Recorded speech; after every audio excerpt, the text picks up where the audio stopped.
Every cold and flu season, a common childhood illness hospitalizes nearly 60,000 children under the age of 5. We're talking about RSV. It is highly contagious, really dangerous for newborns. Joining us now with more is I just lost my train of thought. Katie Stordahl. We have a different name up here. So, yes, Katie Stordahl from Children's Hospital. I see you enough, and we wear the same colors enough. We often so my apologies for that. So here's the question for you, Dr. Stordahl. Are you seeing kids with RSV at Children's Hospital yet? We are. We've seen about 300 cases since RSV started in October. Yeah. So RSV season starts in October and typically runs until March or April. So right now we're probably at the peak of it. Oh, wow. Throughout January and February, and then we'll start seeing it decline. Lots of kiddos you're seeing. Absolutely. Oh my goodness. Let's talk about how RSV is spread and really what it is. So RSV is a virus that, like you said, is very common at this time of year.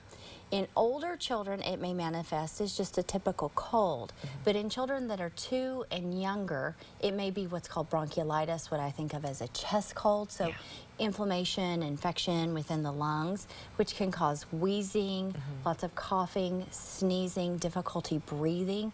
So babies that are between newborn and 3 months of age can really be at risk for having respiratory distress because of this virus. Oh, it's so scary. And let's talk about the complications that can happen. So especially in that newborn to 3 month range, those children can come in breathing too fast or too hard. Yeah. They typically respond to suctionings, maybe sometimes bronchodilators like an albuterol, but sometimes they end up going to the ICU or being admitted into the hospital. We worry about dehydration with this virus because babies, when they breathe hard and fast, can't drink very well. They're more likely to get dehydrated than they would with other illnesses. So there can be multiple complications that we can see with this illness. Let's run down the symptoms that parents need to be on the lookout for. So runny nose, cough are what typically starts it. Those tend to get worse on days 3 to 5 of the illness. So that might trigger someone to think this is more than just a cold. So if a baby's nose is flaring, they're pulling muscles on their neck, on their chest, on their abdomen, their head is actually bobbing where they're breathing so hard, those can all be symptoms of RSV when it's really manifesting in a bad way in a baby. Babies can also have fevers with it, and they can be pretty high, 102, 103, 104. So high enough to be concerning to most parents because they're worried about how their child's feeling and if they're going to get dehydrated. And then, of course, there's the coughing, which unfortunately with babies, there's no medicines you can give for coughing. You cannot You for a long time. For a long time. So really all you can do is suction their nose.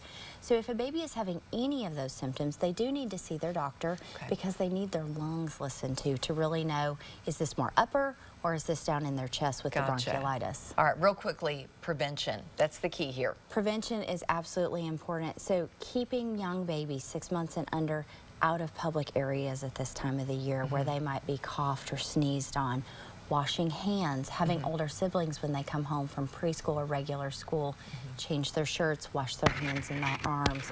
So really the kind of things that we think about for keeping even older kids healthy at this time of year from the cold, good hand washing, prevention with keeping babies out of really public places when they're little, and then making sure that if you yourself are sick that you can get some help with taking care of your young ones. Yes, absolutely. Katie Stordahl, thank you for being with us. You. We appreciate it.